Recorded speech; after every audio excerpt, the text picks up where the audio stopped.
Alright, y'all, it is Yellowjackets season, and we are here to talk about season 2, episode 1. Let's go over everything that happened. Before we do, I just want to let you know we will be talking about this show every single week, so we will have a breakdown, reaction, review, explanation, all of that every single week. So make sure you're subscribed and turn that notification bell on. But let's go ahead and start with Yellowjackets season 2, which I think is just going to be insane.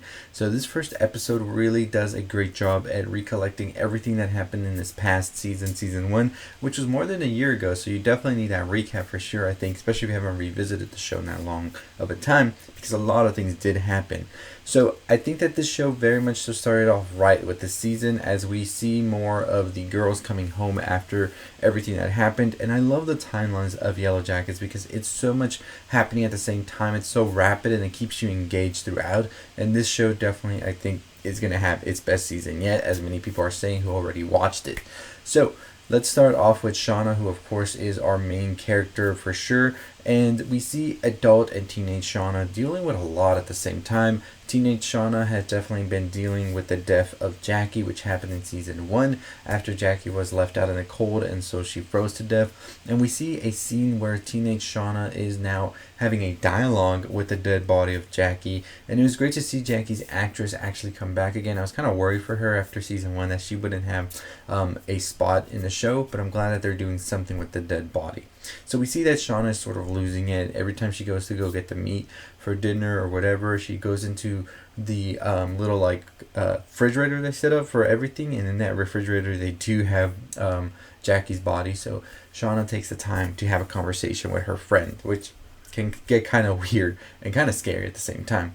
At the same time, we have adult Shauna, who is dealing also with the murder that she committed against Alex, the one she was having an affair with. And of course Jeff knows about it all as well, and now they're trying to make sure they cover everything up. They try to cover also that they find out that Alex actually had his art studio. In this art studio he had a bunch of paintings and drawings of Shauna, so they do their best to get rid of it all and have a little something going on there as well, which came out of nowhere. But yeah, Jeff and Shauna, I think they're gonna be okay.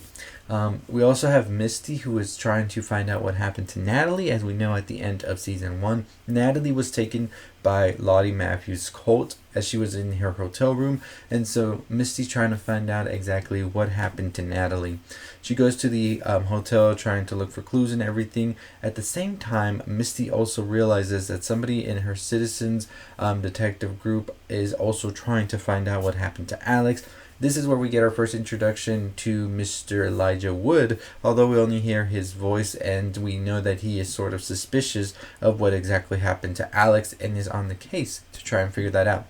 So we're pretty much going to get I think, meetup between Misty and Elijah Wood for sure, as we have already seen in the trailers and pictures promoting the show. So we're definitely getting that right there, which I think is going to be very exciting, very funny, because it just sounds like Elijah Wood's character is going to meet the same energy as Christina Ricci's Misty, and I'm excited to see those two finally pair up and see what shenanigans happen, right?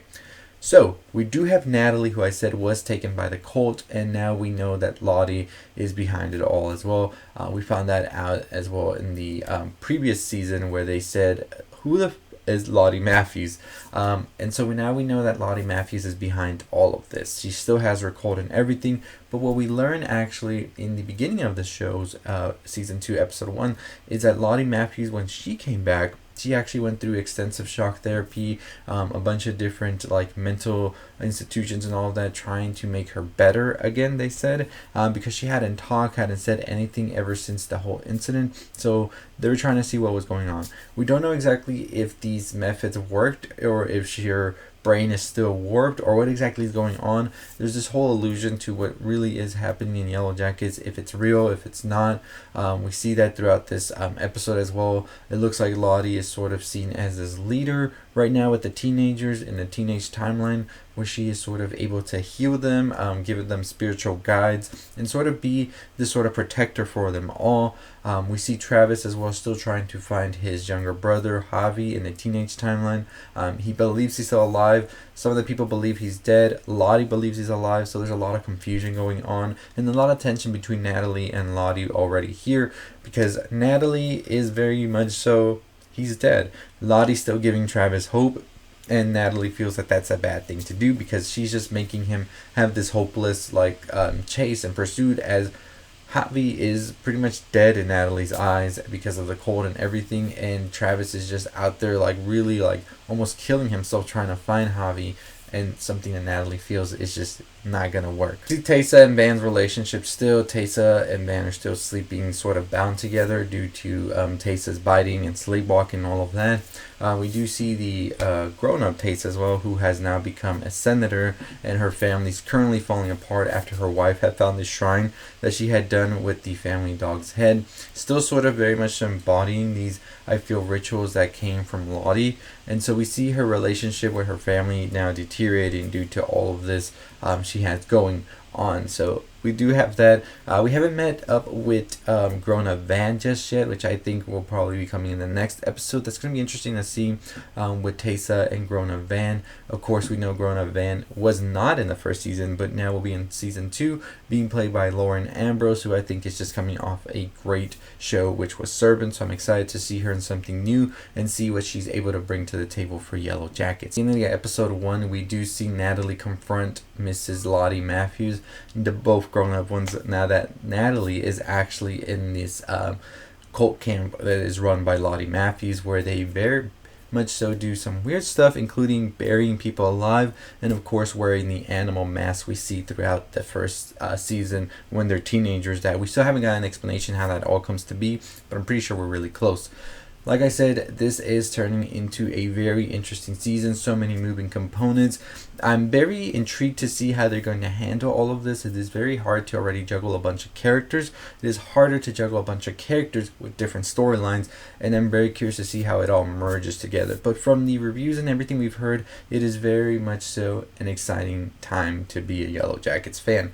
So my thoughts about what's coming next: I think that Natalie and Lottie might have a little thing going on, a little back and forth, but I feel like Natalie at some point might revert back to everything that Lottie was talking about back when they were teenagers, and maybe might fall into this cult. Now, we don't know if Natalie ever fell for this cult or what Natalie taught back then when they were teenagers, but I feel like in some way maybe Lottie is trying to get a hold of Natalie for some reason. There's a lot of things that we still don't know what happened out there. It looks like there's going to be the birthing happening at the whole teenage timeline, where we're going to see Shauna's baby be birthed, and that's going to be interesting to see how that's all handled as well.